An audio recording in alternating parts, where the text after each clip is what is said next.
Hi, hello. Hi, I'm Amy. I'm the senior chocolate engineer here at Cocoa Press, and I'm going to be running this demo today. And this is our co-op student, Will. Hello. And he's going to be doing some behind-the-scenes stuff, including reading any questions that we get in the YouTube and any questions that we get from the moderators in the chat. So feel free to ask questions as we go along. We're ready and willing to answer them. We really want to walk you through the whole process and show you how it really is to 3D print chocolate. So I guess we can get started. Yeah. Let me turn off the inside. Yeah, so first of all, we have a print that is starting right now. I will take you over there to see it. And as you can see, it's making its little circle. We're going to be making, I like to call them bonbons.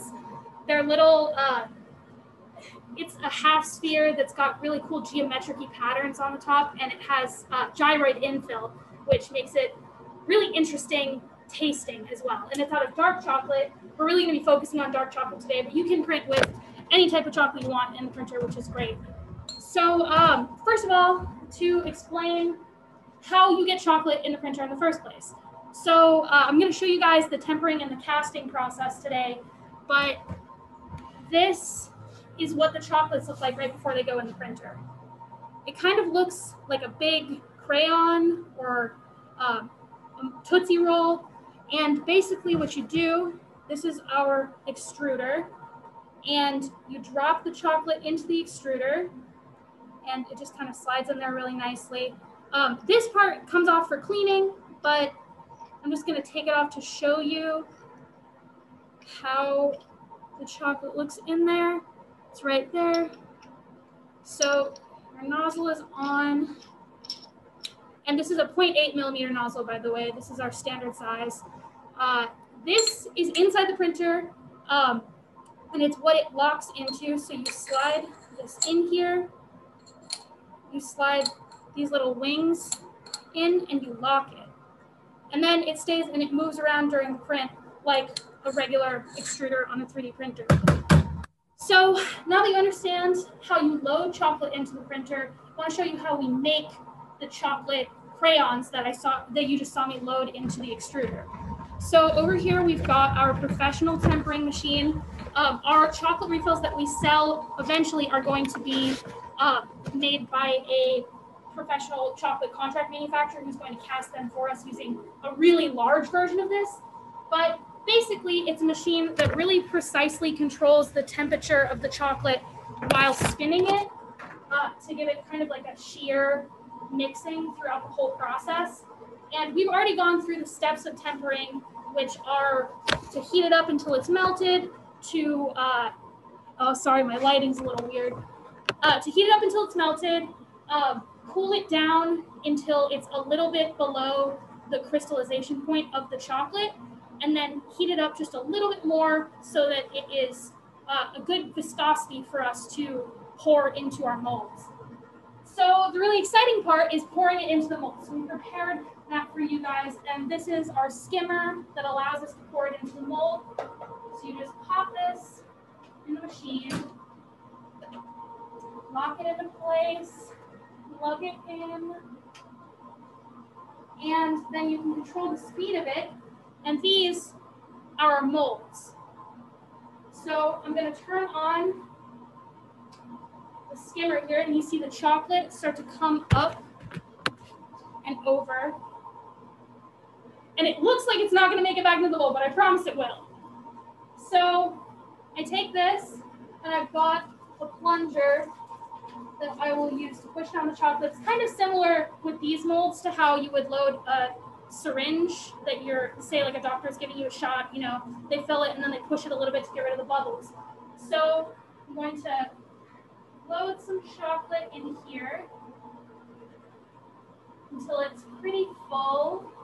Then take the plunger and push until I get some air out, and push a little bit of extra chocolate out the bottom to just absolutely make sure I've got all of my air out.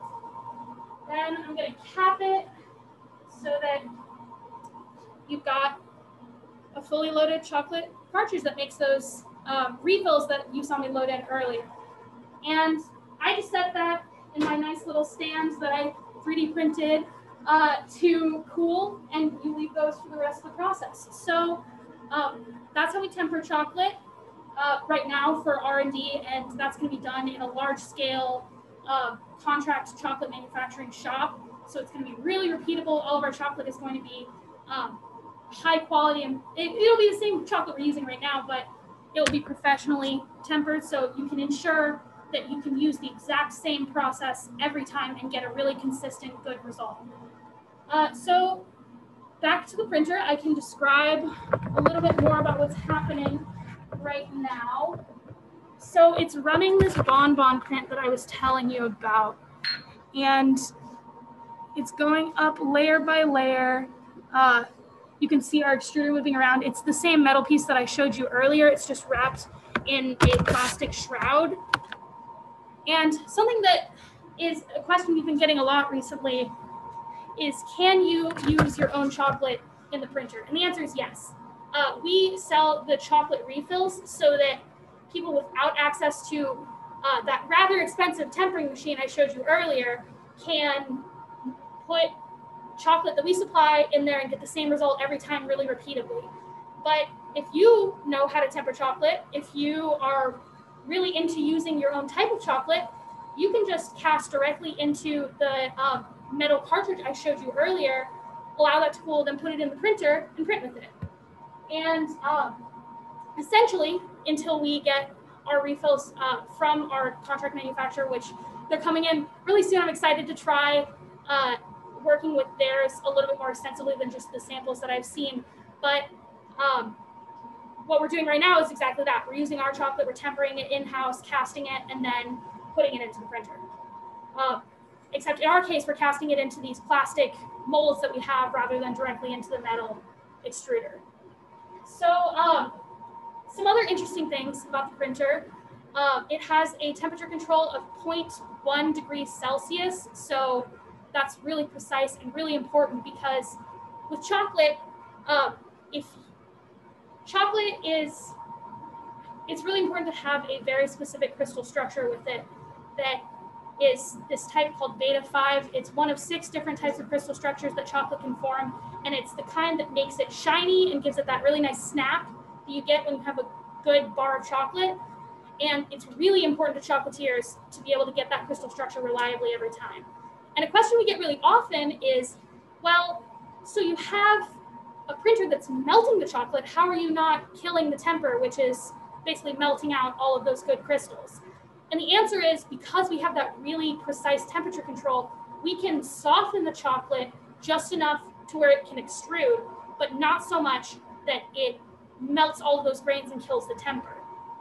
And so that's where our printer really shines, and where a lot of like previous chocolate printers have had some trouble, is being able to maintain that temper on cocoa butter real chocolate. So yeah, and I wish I could show, I mean, it's a little difficult to see with this camera, but the gyroid infill looks really interesting. It's able to bridge, which is awesome. And oh, on using your own chocolate, this is something that, as part of that question, can I use my own chocolate? You absolutely can. I was saying it's a little bit easier with ours because it is, you know, it's going to be the same every time. And part of that is the printing temperature. It's my job to find the perfect printing temperature for every type of chocolate. And as you can see, I found that for all of the kinds of chocolate that we use. The problem is, when you use your own chocolate, you have to find that by yourself. And if you overheat the chocolate, you kill the temper and you basically ruin an entire syringe full of chocolate. Whereas if you use ours, our machine comes pre-programmed with a preheat cycle and the precise temperatures that we have found through R&D that work perfectly for printing our chocolate and getting a good temper every time. So you just need to be cognizant, if you're using your own chocolate, that it's gonna take a bit of experimentation to find the right temperature. And you wanna undershoot it and then step up by 0.1 degrees C until you find that perfect temperature.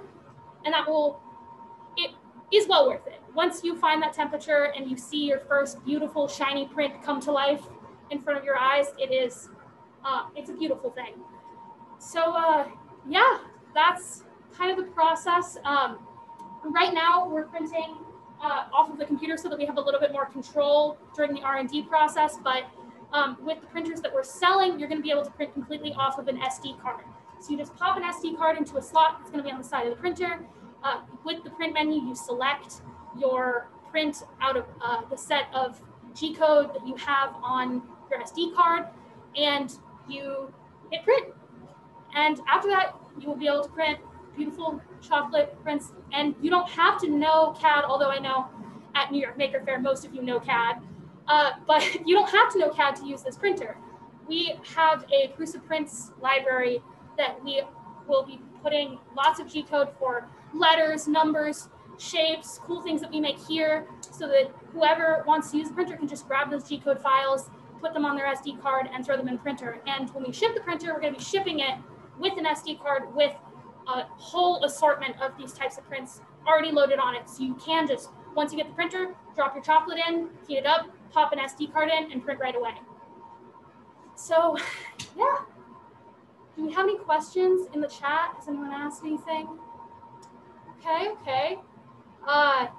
So I guess I'm going to take this opportunity to talk about something that I really like and think is interesting, chocolate as a material, because that's what we're doing here, and material science is my background, so it's the angle at which I come to 3D printing in general, but specifically 3D printing of chocolate. So I'm going to take you to the whiteboard, and we'll come back and check on this print in a little bit.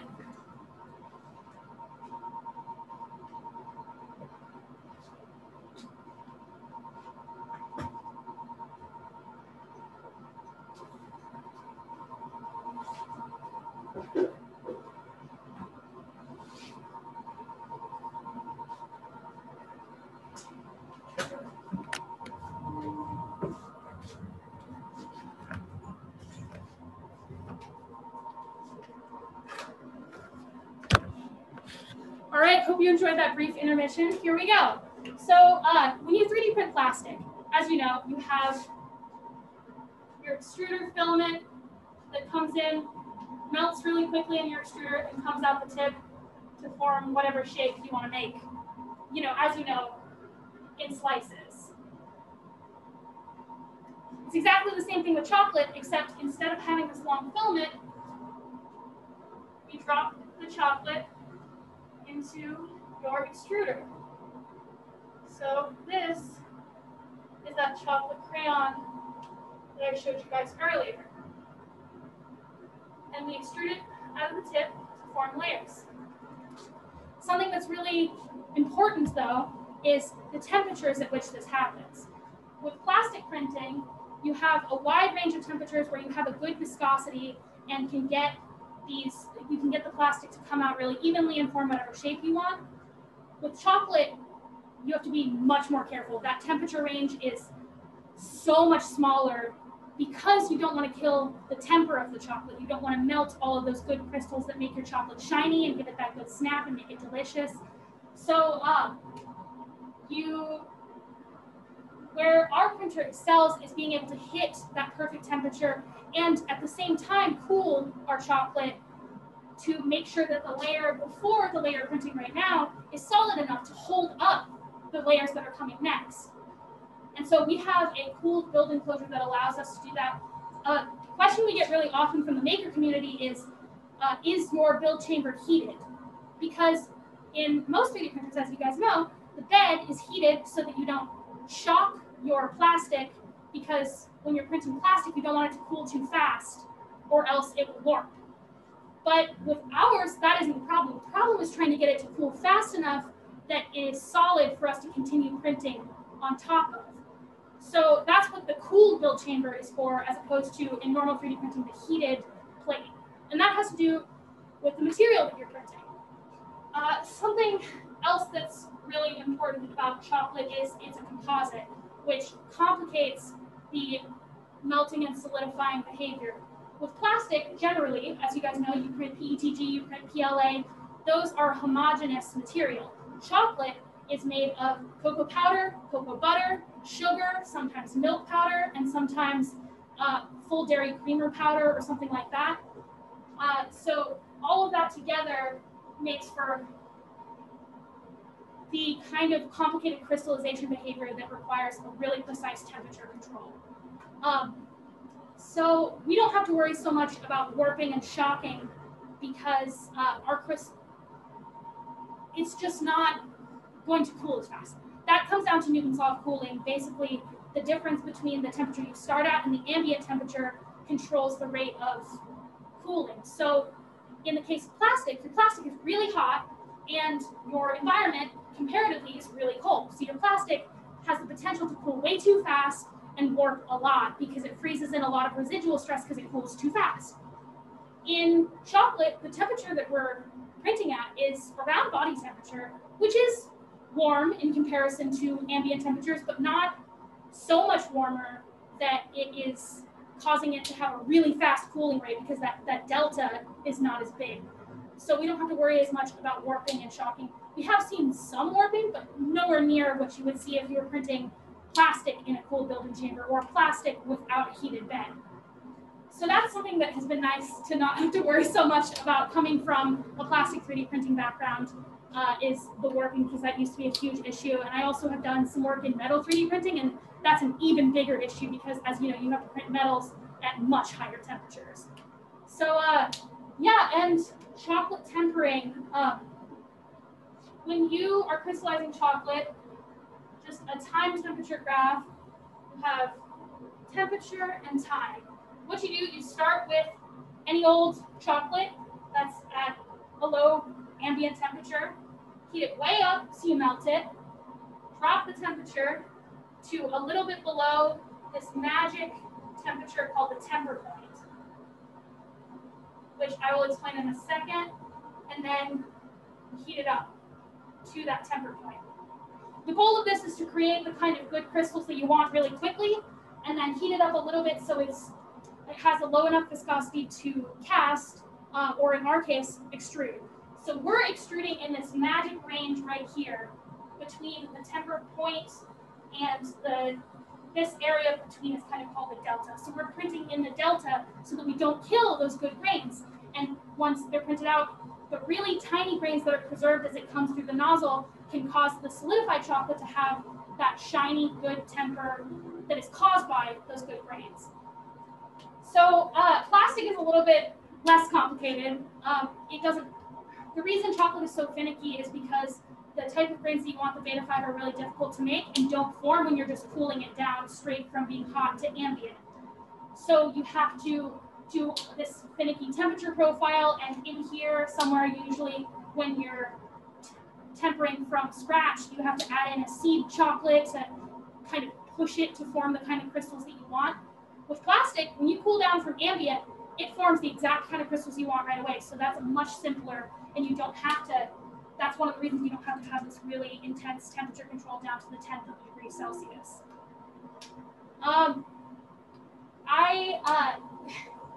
I love to talk about this, so I can talk about the differences in materials between chocolate and plastic all day, but we should probably check back in on our print and see how it's going.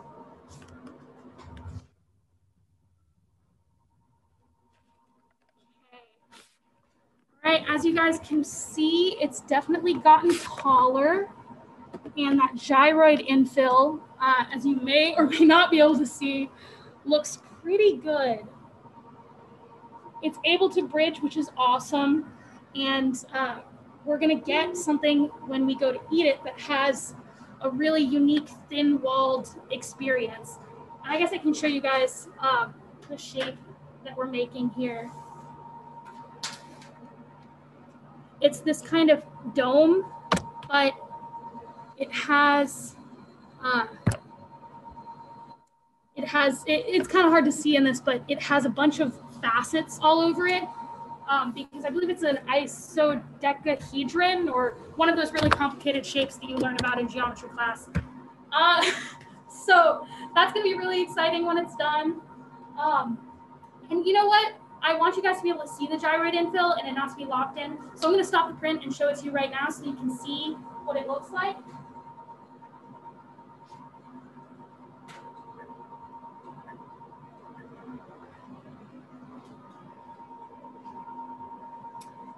I'm gonna give it just a second to finish solidifying on that top layer because, as I was saying, normally the cool build chamber allows those layers to cool really quickly, and they are, but the layer that just printed needs a second to cool, so when I pull it out, it isn't dripping all over my fingers. But something else that's really interesting about chocolate that's different from plastic is you can really easily shock chocolate in a couple different ways. And anyone that's cooked with chocolate can tell you this. If you accidentally drip a couple drops of water in your chocolate, it will shock it and cause it to form just like a goopy, sludgy mess that's no fun and doesn't look nearly as delicious as chocolate that doesn't happen to. Another way that you can shock it is by shocking it temperature-wise, by taking the temperature up or down too quickly, which is what I'm trying to avoid right now. Basically, if you have chocolate that goes through a temperature shock, the cocoa butter fats inside the chocolate want to separate out. So something we recommend for our prints, and I personally try my best to follow when I'm not too excited about them and pull them out too quickly, is just giving them an extra second to finish cooling when they're done printing. So you can just make extra sure that they come out fully solidified and you're able to get that great snap that everyone looks for. So that's enough time. I'm going to grab the print out of here. As you guys can see, I just pulled the whole silicone mat out that we were printing on. This is just a basic silicone baking mat. And you can just, the thing that's nice about this is it's so flexible, you can just bend it right off of the plate. As you guys can see, we've got some cool gyroid infill here. And on the outside, you can kind of see the little geometric-y features I was talking about. Obviously, didn't get to finish the rest of the dome, but I've printed this a couple of times. Actually, can you grab me the orange one out of the white chocolate bin? We've been experimenting with adding colorants to our chocolate, which is kind of difficult because you can't have water-based colorants, aka most food coloring, in your chocolate. But we've been using white chocolate, and we found a candy-specific colorant that is not water-based, and we were able to print a couple of these little bonbons, and this is one that was fully complete. And you can see the gyroid infill on the inside here. And here's a slightly bigger one out of non-colored white chocolate. It has the same gyroid infill, and of course my white balance is struggling right now, but it's got those geometric features on the side and the clear gyroid from both sides. So I guess a good way to finish this off is to eat our piece that we made live. I'm gonna ask our co-op student Will to just take a step back so I can take off my mask. But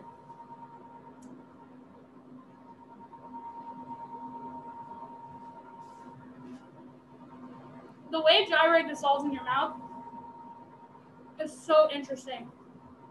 I wish we were over here so I could serve you little bonbons with the gyroid infill. Ooh. And also, the kind of artisanal dark chocolate we're using is just primo. So trust me, that was delicious. I wish I could share it with you all in person, and I look forward to being able to do that at some point, but that's pretty much all I have for you guys. And I guess we'll invite Will over here just to say bye to everybody. Appreciate you tuning in. Hope you enjoyed our walkthrough of how to 3D print chocolate. And check our website if you have any other questions. Advertisement right here. And, yeah, we just put up our launch video on YouTube. So if you look up Cocoa Press on YouTube, you should be able to find our recently published launch video. It shows a bunch of time lapses of us printing big prints. And so that's really cool to see. It was really fun for me to be able to run all of those prints. And you can also see fun little shots of us eating our 3D printed names. So yeah, go to our website, check out the printer, go to YouTube, check out our launch video, which also shows the printer. And we'll be on Slack and looking at the YouTube comments for the rest of Maker Faire so that we can answer any questions that you guys have. Also, if you want to get in contact with us for any business inquiries or any questions that you feel like we can't answer in the Slack, our email is info@cocopress.com. And these are all of our social media. We're at Cocoa Press on Twitter. We're at Cocoa Press on Instagram, and on Facebook, we're facebook.com/CocoaPress. So thanks for tuning in, guys.